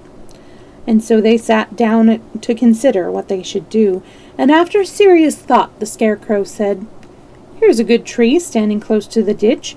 If the Tin Woodman can chop it down so that it will fall to the other side, we can walk across it easily." "That is a first-rate idea," said the lion. "One would almost suspect you had brains in your head instead of straw." The woodman set to work at once, and so sharp was his axe that the tree was soon chopped nearly through. Then the lion put his strong front legs together against the tree and pushed with all his might, and slowly the big tree tipped and fell with a crash across the ditch, with its top branches on the other side. They had just started to cross this queer bridge when a sharp growl made them all look up, and to their horror they saw running towards them 2 great beasts with bodies like bears and heads like tigers. "They are the Kalidas," said the cowardly lion, beginning to tremble. "Quick!" cried the Scarecrow. "Let us cross over." So Dorothy went first, holding Toto in her arms. The Tin Woodsman followed, and the Scarecrow came next. The lion, although he was certainly afraid, turned to face the Kalida, and then he gave so loud and terrible a roar that Dorothy screamed, and the Scarecrow fell over backwards, while even the fierce beast stopped short and looked at him in surprise. But seeing they were bigger than the lion, and remembering that there were 2 of them and only 1 of him, the Kalidas again rushed forwards, and the lion crossed over the tree and turned to see what they would do next. Without stopping an instant, the fierce beasts also began to cross the tree, and the lion said to Dorothy, "We are lost, for they will surely tear us to pieces with their sharp claws. But stand close behind me, and I will fight them as long as I am alive." "Wait a minute!" cried the Scarecrow. He had been thinking what was best to be done, and now he asked the woodsman to chop away the dead and the end of the tree that rested on their side of the ditch. The Tin Woodman began to use his axe at once, and just as the 2 Kalidas were nearly across, the tree fell with a crash into the gulf, carrying the ugly, snarling brutes with it, and both were dashed to pieces on the sharp rocks at the bottom. "Well," said the cowardly lion, drawing a long breath of relief, "I see we're going to live a little while longer, and I am glad of it, for it must be a very uncomfortable thing not to be alive. Those creatures frightened me so badly that my heart is beating yet." "Ah," said the Tin Woodman sadly, "I wish I had a heart to beat." This adventure made the travelers more anxious than ever to get out of the forest, and they walked so fast that Dorothy became tired and had to ride on the lion's back. To their great joy, the trees became thinner and the farther they advanced, and in the afternoon they suddenly came upon a broad river flowing swiftly just before them. On either side of the water they could see the road of yellow brick running through the beautiful country, with green meadows dotted with bright flowers, and all the road bordered with trees hanging full of delicious fruits. They were greatly pleased to see this delightful country before them. "How shall we cross the river?" asked Dorothy. "That is easily done," replied the Scarecrow. "The Tin Woodsman must build us a raft so we can float to the other side." So the woodsman took his axe and began to chop down small trees to make a raft, and while he was busy at this, the Scarecrow found on the river bank a tree full of fine fruit. This pleased Dorothy, who had eaten nothing but nuts all day, and she made a hearty meal of the ripe fruit. But it takes time to make a raft, even when one is as industrious and untiring as the Tin Woodman, and when night came the work was not done, so they found a cozy place under the trees, where they slept well until the morning.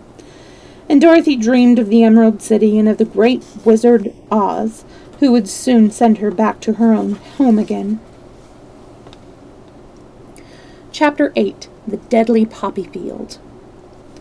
Our little party of travelers awakened the next morning refreshed and full of hope, and Dorothy breakfasted like a princess off peaches and plums from the trees beside the river. Behind them was the dark forest they had passed safely through, although they had suffered many discouragements, but before them was a lovely sunny country that seemed to beckon them on to the Emerald City. To be sure, the broad river now cut them off from the beautiful land, but the raft was nearly done, and after the Tin Woodman cut a few more logs and fastened them together with wooden pins, they were ready to start. Dorothy sat down in the middle of the raft and held Toto in her arms. When the Cowardly Lion stepped upon the raft, it tipped badly, for he was big and heavy. But the Scarecrow and the Tin Woodman soon stood upon the other end to steady it, and they had long poles in their hands to push the raft through the water. They got along quite well at first, but when they reached the middle of the river, the swift current swept the raft downstream, farther and farther away from the road of yellow brick, and the water grew so deep that the long poles could not touch the bottom. "This is bad," said the Tin Woodman, "for if we cannot get to the land, we shall be carried into the country of the Wicked Witch of the West, and she will enchant us and make us her slaves." "And then I should get no brains," said Scarecrow. "And I should get no courage," said the Cowardly Lion. "And I should get no heart," said the Tin Woodman. "And I should never get back to Kansas," said Dorothy. "We must certainly get to the Emerald City if we can," the Scarecrow continued, and he pushed so hard on his long pole that it stuck fast in the mud at the bottom of the river, and before he could pull it out again or let go, the raft was swept away and the poor Scarecrow left clinging to the pole in the middle of the river. "Goodbye," he called after them, and they were very sorry to leave him indeed. The Woodman began to cry, but fortunately remembered that he might rust, and so dried his tears on Dorothy's apron. Of course, this was a bad thing for the Scarecrow. "I am now worse off than I was than when I first met Dorothy," he thought. "When I was stuck on a pole in a cornfield, where I could make believe scare the crows, at any rate. But surely there is no use for a Scarecrow stuck on a pole in the middle of the river. I am afraid I shall never get any brains after all." Down the stream the raft floated, and the poor Scarecrow was left far behind. Then the Lion said, "Something must be done to save us. I think I can swim to shore and pull the raft after me, if you will only hold fast to the tip of my tail." So he sprang into the water, and the Tin Woodman caught fast hold of his tail, when the Lion began to swim with all his might toward the shore. But it was hard work, although he was so big. But by and by they were drawn out of the current, and then Dorothy took the Tin Man's long pole and helped push the raft to the land. They were all tired out, and when they reached the shore at last and stepped off upon the pretty green grass, they also knew that the stream had carried them a long way past the road of yellow brick that led them to the Emerald City. "What shall we do now?" asked the Tin Woodman as the Lion lay down on the grass to let the sun dry him. "We must get back to the road in some way," said Dorothy. "The best plan will be to walk along the river bank until we come to the road again," remarked the Lion. So when they were rested, Dorothy picked up her basket, and they started along the grassy bank to the road from which the river had carried them. It was a lovely country, with plenty of flowers and fruit trees and sunshine to cheer them, and they had not felt so sorry for the poor Scarecrow. They could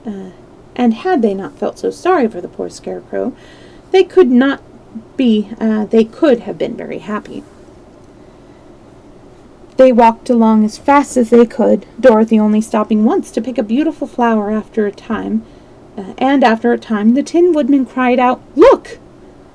Then they all looked at the river and saw the Scarecrow perched upon his pole in the middle of the water, looking very lonely and sad. "What can we do to save him?" asked Dorothy. The Lion and the Woodsman both shook their heads, for they did not know.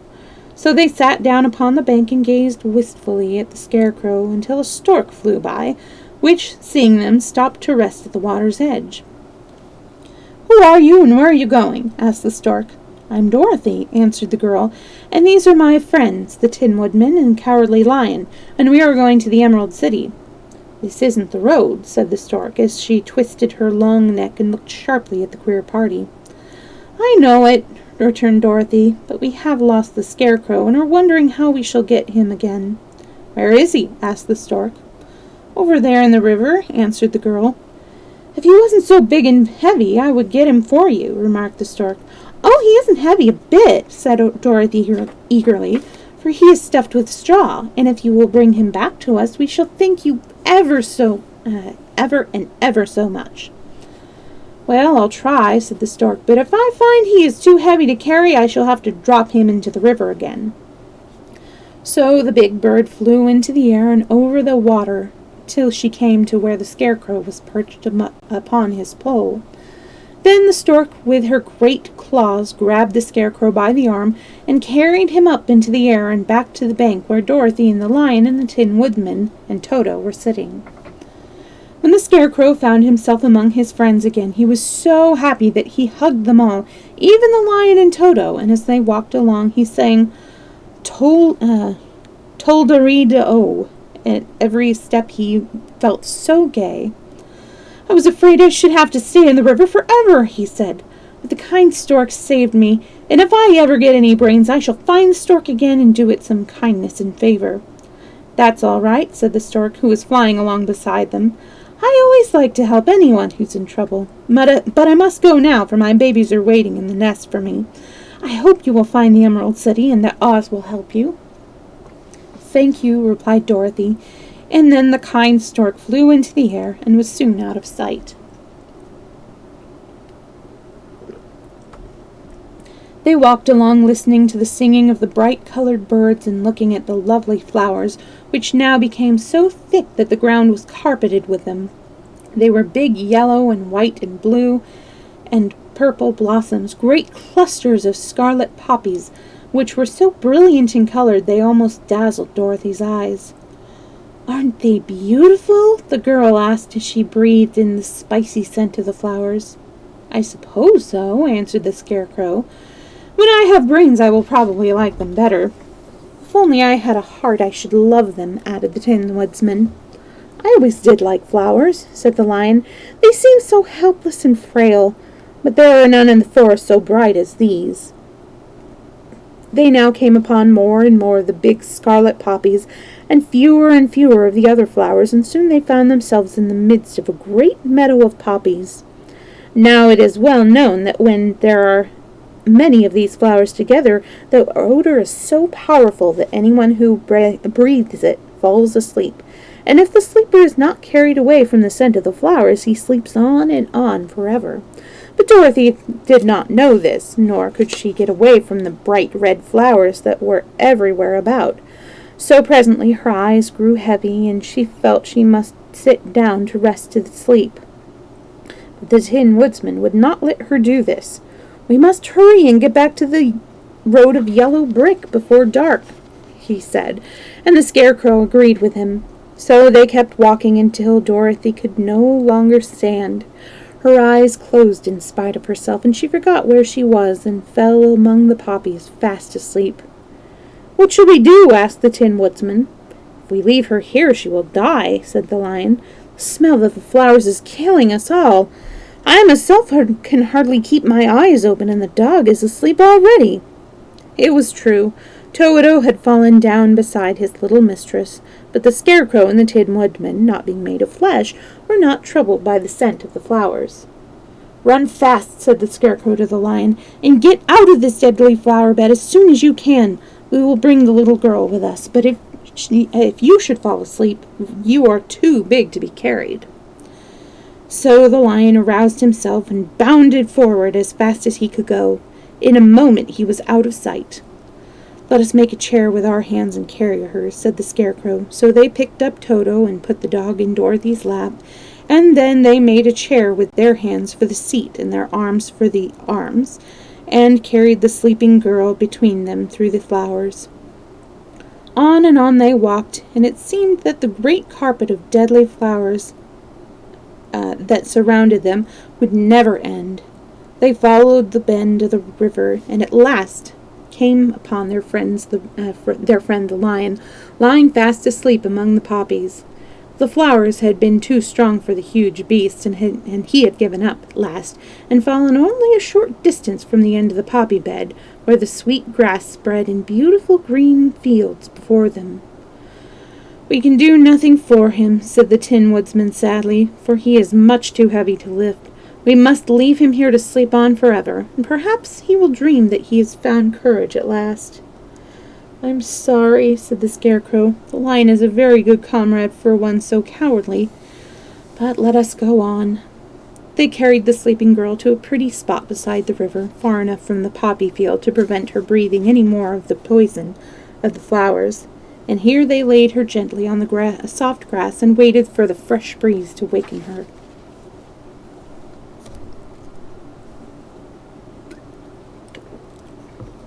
Chapter 9.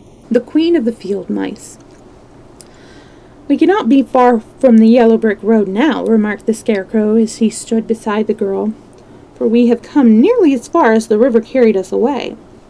The Tin Woodman was about to reply when he heard a low growl and turned his head, which worked beautifully on hinges. He saw a strange beast come bounding over the grass towards them. It was, indeed, a great yellow wildcat, and the woodman thought it must be chasing something, for its ears were lying close to its head and its mouth was wide open, showing 2 rows of ugly teeth, while his red eyes glowed like balls of fire. As it came nearer, the Tin Woodman saw that running before the beast was a little gray field mouse, and although he had no heart, he knew it was wrong for the wildcat to try to kill such a pretty, harmless creature. So the woodman raised his axe, and as the wildcat ran by, he gave it a quick blow that cut the beast's head clean off from the body, and it rolled over at his feet in 2 pieces. The field mice, now that it was freed from its enemy, stopped short, and coming slowly up to the woodman, it said in a squeaky little voice, "Why, thank you.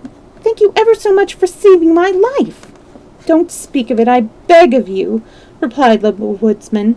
"I have no heart, you know, so I am careful to keep all of those who need a friend, even if it happens to be only a mouse." "Only a mouse!" cried the little animal indignantly. "Why, I am a queen, the queen of all the field mice." "Oh, indeed," said the woodman, making a bow. "Therefore you have done a great deed as well as a brave one in saving my life," added the queen. At that moment several mice were seen hurrying up as fast as their little legs would carry them, and when they saw their queen they exclaimed, "Oh, your Majesty, we thought you had been killed! How did you manage to escape the great wildcat?" And they all bowed so low to the little queen that they almost stood upon their heads. "This funny tin man," she answered, "killed the wildcat and saved my life. So hereafter you must all serve him and obey his slightest wish." "We will!" cried all the mice in a shrill chorus, and then they scampered in all directions, for Toto had awakened from his sleep, and seeing all those mice around him, he gave a bark of delight and jumped around right into the middle of the group. Toto had always loved to chase mice when he was in Kansas, and he saw no harm in it. But the Tin Woodman caught the dog in his arms and held him tight, while he called to the mice, "Come back! Come back! Toto shall not hurt you!" At this, the queen of the mice stuck her head out from underneath a clump of grass and asked, in a timid voice, "Are you sure he will not bite us?" "I will not let him," said the woodman, "so do not be afraid." One by one the mice came creeping back, and Toto did not bark again, although he tried to get out of the woodsman's arms, and would have bitten him had he known very well he was made of tin. Finally, one of the biggest mice spoke. "Is there anything we can do," it asked, "to repay you for saving the life of our queen?" "Nothing that I know of," answered the woodman, but the Scarecrow, who had been trying to think, but could not because his head was stuffed with straw, said quickly, "Oh, yes, you can save our friend, the cowardly lion who is asleep in the poppy field." "The lion!" cried the little queen. "Why, he would eat us all up!" "Oh, no," declared the Scarecrow. "This lion is a coward." "Really?" asked the mice. "He says so himself," answered the Scarecrow, "and he would never hurt anyone who was our friend. If you will help us save him, I promise that shall treat you all with kindness." "Very well," said the Queen. "We can trust you. But what shall we do?" "There are many of these mice which call you queen, and are there many of these mice that call you queen and are willing to obey you?" "Oh, yes, there are thousands," she replied. "Then send for them all to come here and as soon as possible, and let each one bring a long piece of string." The Queen turned to the mice that attended her and told them to go at once and get all her people. As soon as they heard her orders, they ran away in every direction as fast as possible. "Now," said the Scarecrow to the Tin Woodman, "you must go to those trees by the riverside and make a truck that will carry the lion." So the Woodman went to one of the trees and began to work, and he soon made a truck out of the limbs of the trees, from which he chopped away all the leaves and branches. He fastened it together with wooden pegs, and made the 4 wheels out of the short pieces of a big tree trunk. So fast and so well did he work that by the time the mice began to arrive, the truck was all ready for them. They came from all directions, and there were thousands of them, big mice and little mice and middle-sized mice, and each one brought a piece of string in his mouth. It was about this time that Dorothy woke from her long sleep and opened her eyes. She was greatly astonished to find herself lying upon the grass with thousands of mice standing around and looking at her timidly. But the Scarecrow told her about everything, and turning to the dignified little mouse, he said, "Permit me to introduce you to Her Majesty, the Queen." Dorothy looked gravely, and the Queen made a curtsy, after which she became quite friendly with the little girl. The Scarecrow and the Woodsman now began to fasten the mice to the truck, using the strings they had brought. One end of a string was tied around the neck of each mouse, and the other end to the truck. Of course, the truck was 1,000 times bigger than any of the mice who were to draw it, but when all the mice had been harnessed, they were able to pull it quite easily. Even the Scarecrow and the Tin Woodsman could sit on it, and were drawn swiftly by their queer little horses to the place where the lion lay asleep. After a great deal of work, for the lion was heavy, they managed to get him up on the truck. Then the Queen hurriedly gave her people the order to start, for she feared if the mice stayed among the poppies too long, they also would fall asleep. At first, the little creatures, many though they were, could hardly stir the heavily loaded truck, but the Woodsman and the Scarecrow both pushed from behind, and they got along better. Soon they rolled the lion out of the poppy bed to the green fields, where he could breathe the sweet, fresh air again, instead of the poisonous scent of the flowers. Dorothy came to meet them and thanked the little mice warmly for saving her companions from death. She had grown so fond of the big lion that she was glad he had been rescued. Then the mice were unharnessed from the truck and scampered away through the grass to their homes. The Queen of the Mice was the last to leave. "If ever you need us again," she said, "come out into the field and call, and we shall hear you and come to your assistance. Goodbye." "Goodbye," they all answered, and away the Queen ran, while Dorothy held Toto tightly lest he should run after her and frighten her. After this they sat down beside the lion until he should awaken, and the Scarecrow brought Dorothy some fruit from a tree nearby, which she ate for dinner.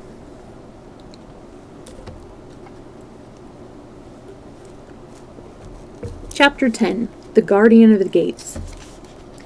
It was some time before the Cowardly Lion awakened, for he had lain among the poppies a long while, breathing in their deadly fragrance. But when he did not open his eyes and roll off the truck, he was very glad to find himself still alive.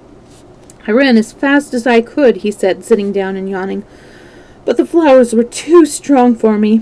How did you get me out?" Then they told him of the field mice and how they had generously saved him from death, and the Cowardly Lion laughed and said, "I have always thought myself very big and terrible. Yet such little things as flowers came near to killing me, and such small animals as mice have saved my life. How strange it all is! But comrades, what shall we do now? We must journey on until we find "We must journey on until we find the road of yellow brick again," said Dorothy, "and then we can keep on to the Emerald City." So the Lion, being fully refreshed and feeling quite himself again, they all started upon the journey, greatly enjoying the walk through the fresh, soft grass, and it was not long before they reached the road of yellow bricks and turned again towards the Emerald City where the great Oz dwelt. The road was smooth and well paved now, and the country about as beautiful, so that the travelers rejoiced in leaving the forest far behind, and with it the many dangers that they met in its gloomy shades. Once more they could see fences built beside the road, but these were painted green, and when they came to the small house in which a farmer evidently lived, that also was painted green.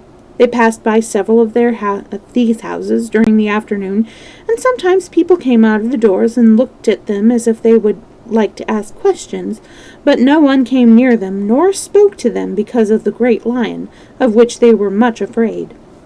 The people were all dressed in clothing of a lovely emerald green color, and wore peaked hats like those of the Munchkins.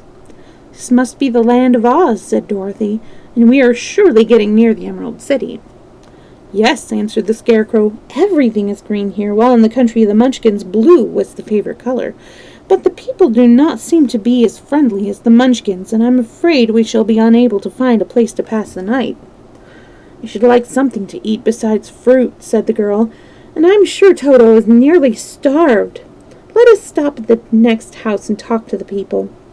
So when they came to a good-sized farmhouse, Dorothy walked boldly up to the door and knocked. A woman opened it just far enough to look out and said, "What do you want, child, and why is that great Lion with you?" "We wish to pass the night with you if you will allow us," answered Dorothy, "and the Lion is my friend and comrade, and would not hurt you for the world." "Is he tame?" asked the woman, opening the door a little wider. "Oh, yes," said the girl, "and he is such a great coward, too, so that he will be more afraid of you than you are of him." "Well," said the woman, after thinking it over and taking another peep at the Lion, "if that is the case, you may come in, and I will give you some supper and a place to sleep." So they entered the house, where they were, besides the woman, two children and a man. The man had hurt his leg and was lying on the couch in a corner. They seemed greatly surprised to see so strange a company, and while the woman was busy laying the table, the man asked, "Where are you all going?" "To the Emerald City," said Dorothy, "to see the great Oz." "Oh, indeed!" exclaimed the man. "Are you sure that Oz will see you?" "Why not?" she replied. "Why, it is said that he never lets anyone come into his presence. I've been to the Emerald City many times, and it is a beautiful and wonderful place, but I have never been permitted to see the great Oz, nor do I know of any living person who has seen him." "Does he never go out?" asked the Scarecrow. "Never. He sits day after day in the great throne room of his palace, and even those who wait upon him do not see him face to face." "What is he like?" asked the girl. "That is hard to tell," said the man thoughtfully.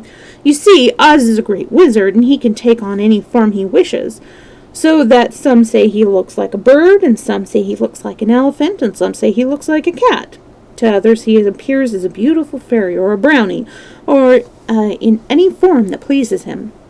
But who the real Oz is when he is in his own form, no living person can tell." "That is very strange," said Dorothy, "but we must try in some way to see him, or we shall have made our journey for nothing." "Why do you wish to see the terrible Oz?" asked the man. I want him to give me some brains," said the Scarecrow eagerly.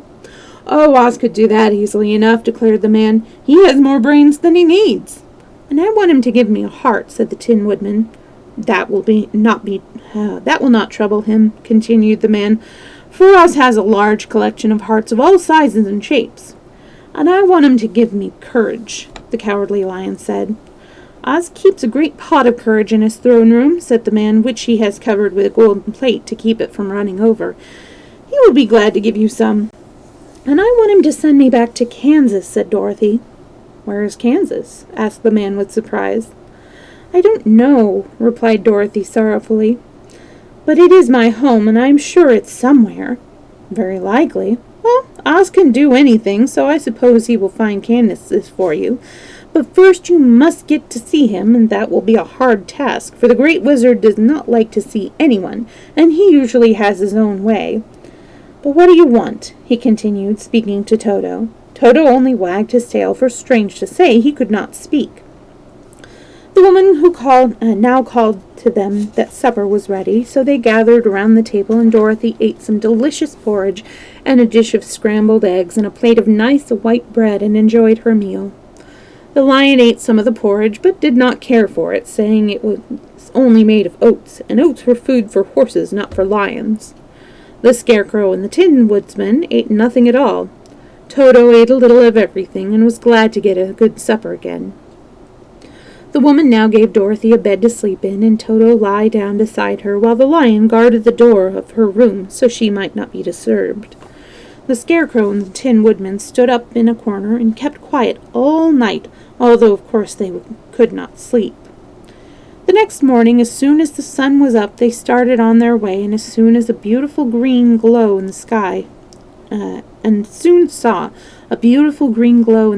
just before them. "That must be the Emerald City," said Dorothy. As they walked on, the green glow became brighter and brighter, and it seemed that at last they were nearing the end of their travels. Yet it was afternoon before they came to the great wall that surrounded the city. It was high and thick, and of a bright green color.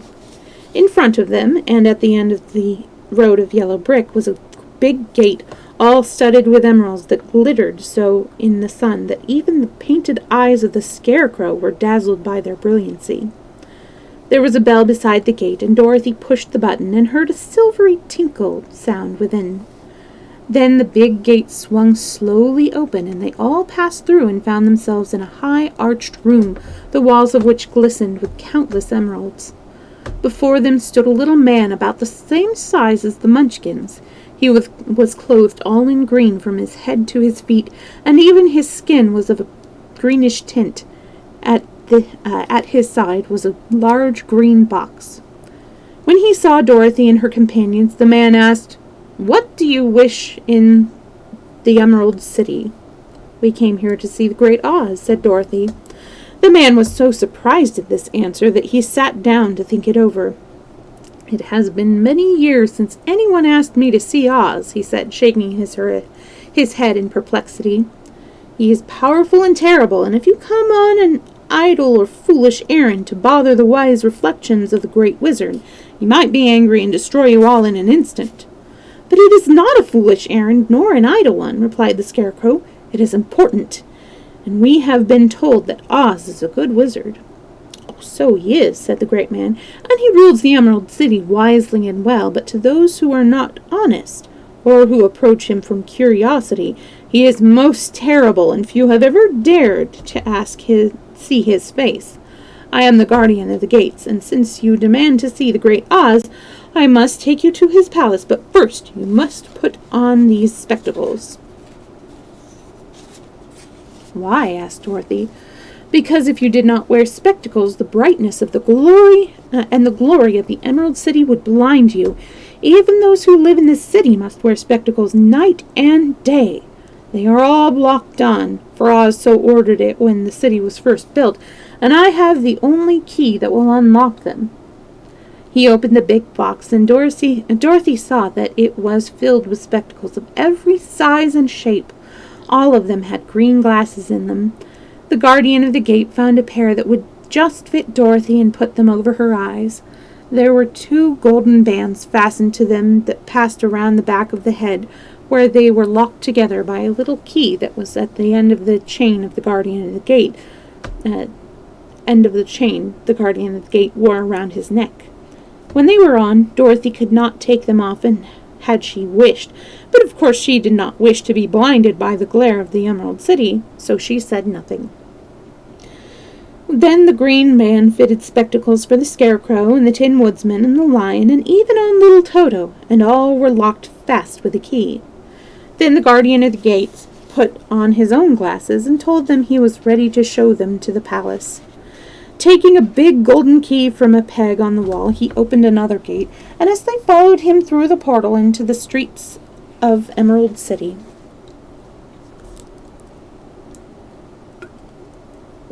I think we can do 1 or 2 more chapters. Chapter 11, The Wonderful Emerald City of Oz. Even with eyes protected by the green spectacles, Dorothy and her friends were at first dazzled by the brilliancy of the wonderful city. The streets were lined with beautiful horses, all built of green marble and studded everywhere with sparkling emeralds. They walked over a pavement of the same green marble, and where the blocks were joined together were rows of emeralds set closely and glittering in the brightness of the sun. The window panes were of green glass. Even the sky above the city had a green tint, and the rays of the sun were green. There were many people, men, women, and children, walking about, and these were all dressed in green clothes and had greenish skins. They looked at Dorothy and her strangely assorted company with wondering eyes, and the children all ran and hid behind their mothers when they saw the lion. But no one spoke to them. Many shops stood in the street, and Dorothy saw that everything in them was green. Green candy and green popcorn were offered for sale, as well as green shoes, green hats, and green clothes of all sorts. At one place a man was selling green lemonade, and when the children bought it, Dorothy could see that they paid for it with green pennies. There seemed to be no horses nor animals of any kind. The men carried things around in little green carts which they pushed before them. Everyone seemed happy and contented and prosperous. The guardian of the gate had led them through the streets until they came to a big building exactly in the middle of the city, which was the Palace of Oz, the Great Wizard. There was a soldier before the door, dressed in a green uniform and wearing a long green beard. "Here are strangers," said the guardian of the gate to him, "and they demand to see the Great Oz." "Step inside," answered the soldier, "and I will carry your message to them." So they passed through the palace gates and were led into a big room with a green carpet and lovely green furniture set with emeralds. The soldier made them all wipe their feet with a green mat before entering this room, and when they were seated, he said politely, "Please make yourselves comfortable while I go to the door of the throne room and tell Oz you are here." They had to wait a long time before the soldier returned. When at last he came back, Dorothy asked, "Have you seen Oz?" "Oh, no," returned the soldier.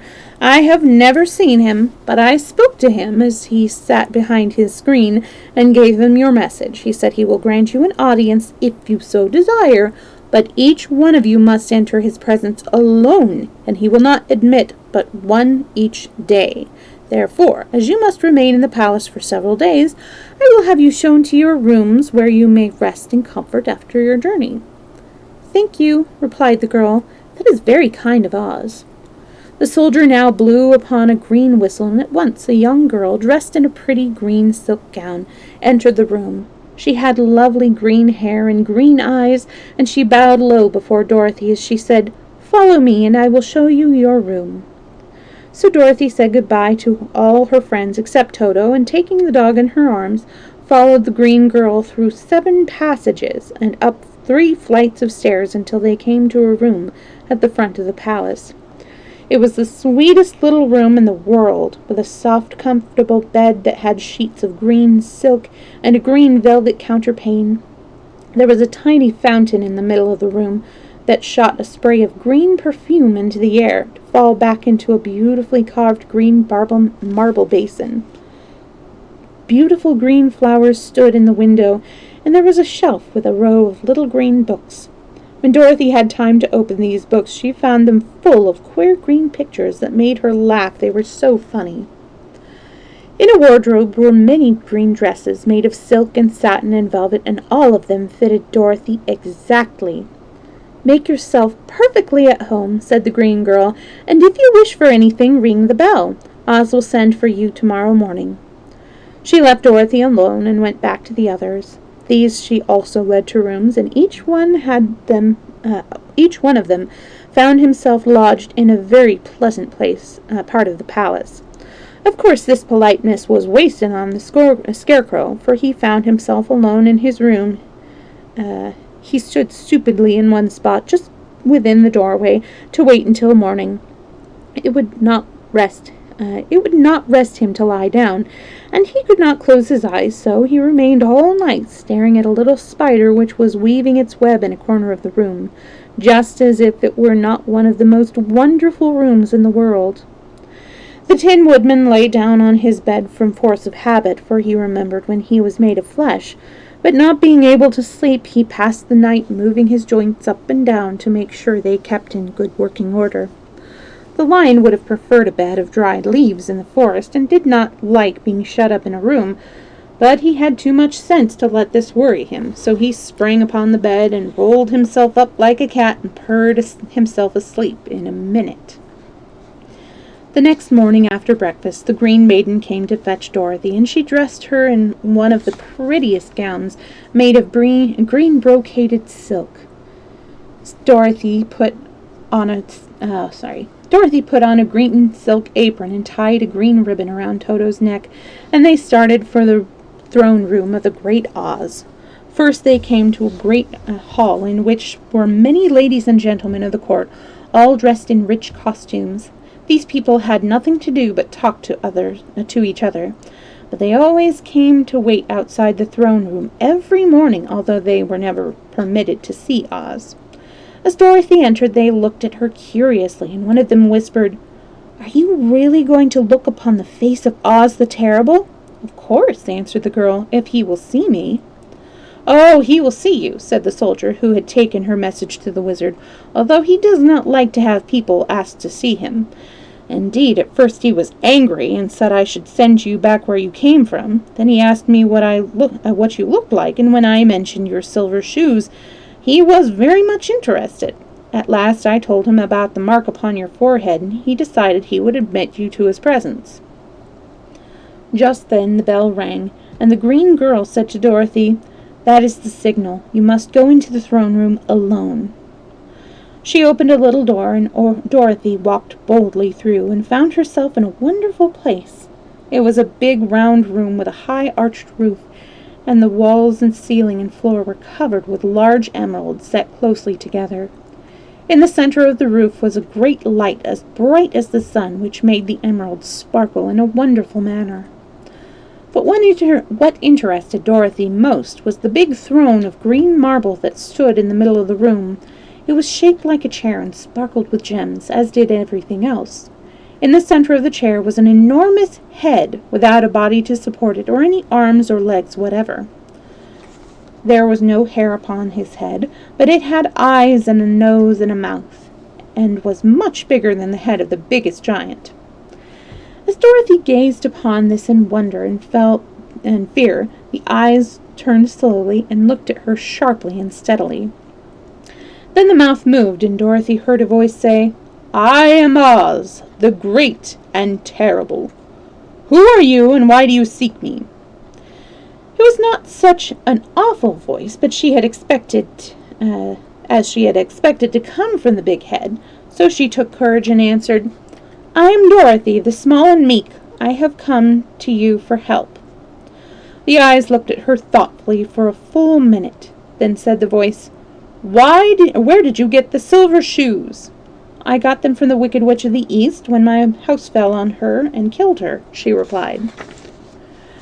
"Where did you get the mark upon your forehead?" continued the voice. "That is where the Good Witch of the North kissed me when she bade me good-bye and sent me to you," said the girl. Again the eyes looked at her sharply, and they saw she was telling the truth. Then Oz said, "What do you wish me to do?" "Send me back to Kansas, where my Aunt Em and Uncle Henry are," she answered earnestly.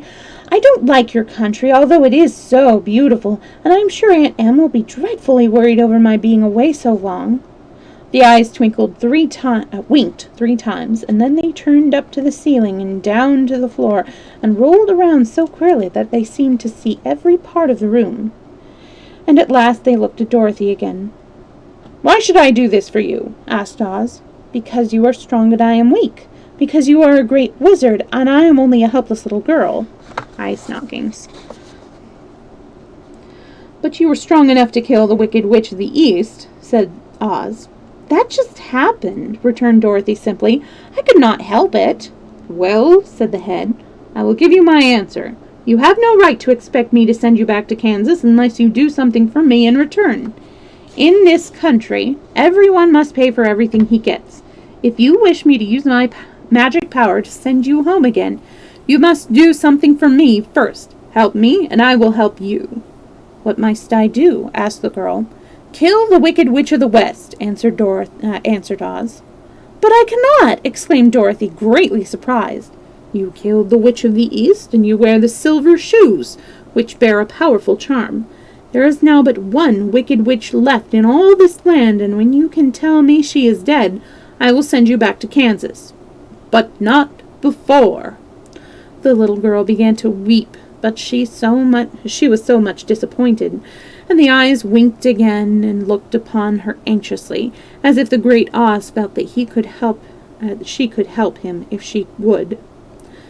I never killed anything willingly, she sobbed, and even if I wanted to, how could I kill the Wicked Witch? If you, who are the great and terrible, cannot kill her yourself, how do you expect me to do it? I don't know, said the head, but that is my answer, and until the Wicked Witch dies, you will not see your uncle and aunt again. Remember that the witch is wicked, tremendously wicked, and ought to be killed. Now go, and do not ask to see me again until you have done your task. Sorrowfully, Dorothy left the throne room and went back to where the Lion and the Scarecrow and the Tin Woodman were waiting to hear what Oz had said to her. There is no hope for me, she said sadly, for Oz will not send me home until I have killed the Wicked Witch of the West. But that I can never do. Her friends were sorry, but could do nothing to help her, so she went to her room and lay down on the bed and cried herself to sleep. The next morning the soldier with the green whiskers came to the Scarecrow and said, Come with me, for Oz has sent for you. So the Scarecrow followed him and was admitted into the great throne room, where he saw, sitting in the emerald throne, a most lovely lady. She was dressed in green silk gauze and wore upon her flowing green locks a crown of jewels. Growing from her shoulders were wings, gorgeous in color, and so light that they fluttered if the slightest breeze of air reached them. When the Scarecrow had bowed as prettily as his straw stuffing would let him before this beautiful creature, she looked upon him sweetly and said, I am Oz, the great and terrible. Who are you, and why do you seek me? Now the Scarecrow, who had expected to see the great head Dorothy had told him of, was much astonished, but he answered her bravely, I am only a scarecrow stuffed with straw, therefore I have no brains, and I have come to you praying that you will put brains in my head instead of straw, so that I may become as much a man as any other in your dominions. Why should I do that for you? Asked the lady. Because you are wise and powerful, and no one else can help me, answered the Scarecrow. I never grant favors without some return, said Oz, but this much I will promise. If you will kill for me the Wicked Witch of the West, I will bestow upon you a great many brains, and such good brains that you will be the wisest man in all the land of Oz. I thought you asked Dorothy to kill the witch, said the Scarecrow in surprise. So I did. I don't care who kills her, but until she is dead, I will not grant your wish. Now go, and do not seek me again until you have earned the brains you so greatly desire. The Scarecrow went sorrowfully back to his friends and told them what Oz had said, and Dorothy was surprised to find that the great wizard was not a head, as she had seen him, but a lovely lady. All the same, said the Scarecrow, she needs a heart as much as the Tin Woodsman. On the next morning, the soldier with the green whiskers came to fetch the Tin Woodsman, and said, Oz has sent for you. Follow me. So the Tin Woodsman followed him and came to the great throne room. He did not know whether he would find Oz a lovely lady or a head, but he hoped it would be the lovely lady. For, he said to himself, if it is the head, I am sure I shall not be given a heart, since the head has no heart of its own, and therefore cannot feel for me. But if it is a lovely lady, I shall beg hard for a heart, for all ladies are themselves said to be kindly-hearted. But when the woodsman entered the great throne room, He saw neither the head nor the lady, for Oz had taken shape of a most terrible beast. It was nearly as big as an elephant, and the green throne seemed hardly strong enough to hold its weight. The beast had a head like that of a rhinoceros, only there were 5 eyes in its face. There were 5 long arms growing out of its body, and it also had 5 long, slim legs. Thick, woolly hair covered every part of it, and a most dreadful-looking monster could not be imagined. It was fortunate the Tin Woodman had no heart at that moment, for it would have beat loud and fast from terror. But being only 10, the woodsman was not at all afraid, although he was much disappointed. "I am Oz, the great and terrible," spoke the beast in a voice that was one great roar. "Who are you, and why do you seek me?" "I am a woodsman, and made of tin, therefore I have no heart and cannot love. I pray you to give me a heart, that I may be as other men are." "Why should I do this?" demanded the beast. "Because I ask it, and you alone can grant my request," answered the woodsman. Oz gave a low growl at this, but said gruffly, "If you indeed desire a heart, you must earn it." "How?" asked the woodman. "Help Dorothy to kill the Wicked Witch of the West," replied the beast. "When the witch is dead, come to see me, and I will give you the biggest and kindest and most loving heart in all of the land of Oz." So the Tin Woodsman was forced to return sorrowfully to his friends and tell them of the terrible beast he had seen. They all wondered greatly at the many forms the great wizard could take upon himself, and the lion said, "If he is a beast when I go to see him, I shall roar my loudest and so frighten him that he will grant all I ask. And if he is the lovely lady, I shall pretend to spring upon her and so compel her to do my bidding. And if he is the great head, he will be at my mercy, for I will roll his head all about the room until he promises to give us what we desire. So be of good cheer, my friends, for all will yet be well." The next morning the soldier with the green whiskers led the lion to the great throne room and bade him enter the presence of Oz. The lion at once passed through the door and glanced around him. Glancing around him saw to his surprise that before the throne was a ball of fire, so fierce and glowing he could scarcely bear to gaze upon it. His first thought was that Oz had by accident caught on fire and was burning up, but when he tried to go nearer, the heat was so intense that it singed his whiskers, and he crept back tremblingly to a spot nearer the door. Then a low, quiet voice came from the ball of fire, and these were the words it spoke. "I am Oz, the great and powerful. Who are you, and why do you seek me?" "I am the lion," and the lion answered, "I am a cowardly lion, afraid of everything. I came to you to beg you to give me courage, so that in reality I may become the king of beasts, as men call me." "Why should I give you courage?" demanded Oz. "Because of all wizards, you are the greatest and alone have power to grant my request," answered the lion. The ball of fire burned fiercely for a time, and the voice said, "Bring me proof that the Wicked Witch is dead, and that moment I will give you courage. But as long as the witch lives, you must remain a coward." The lion was angry at this speech, but could say nothing in reply, and while he stood silently gazing at the ball of fire, it became so furiously hot that he turned tail and rushed from the room. He was glad to find his friends waiting for him, and told them of his terrible interview with the wizard.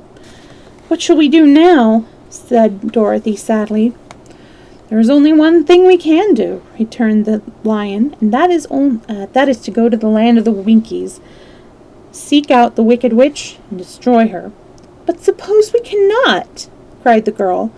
"Oh, I shall never have courage," declared the lion. "And I shall never have brains," added the Scarecrow. "And I shall never have the heart," spoke the Tin Woodman. "And I shall never see Aunt Em and Uncle Henry," said Dorothy, beginning to cry. "Be careful," cried the Queen Girl.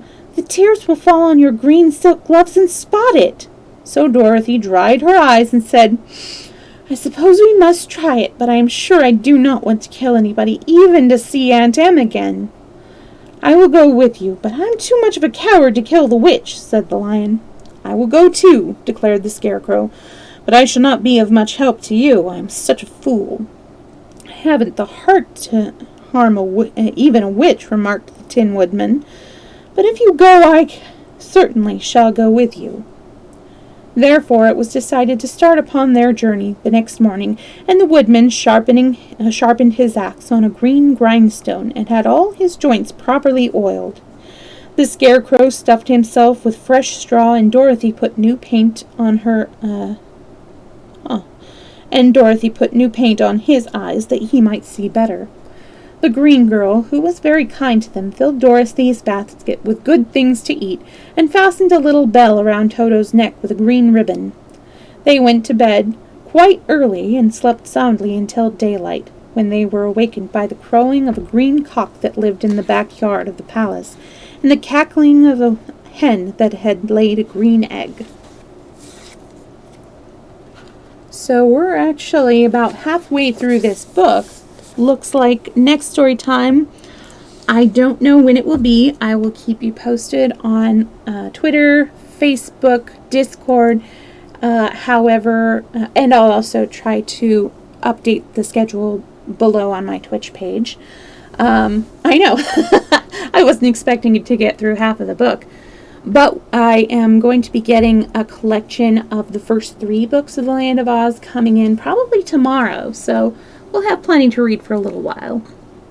But yeah, anyways, I will keep you posted as to what my storytime schedule will be next week.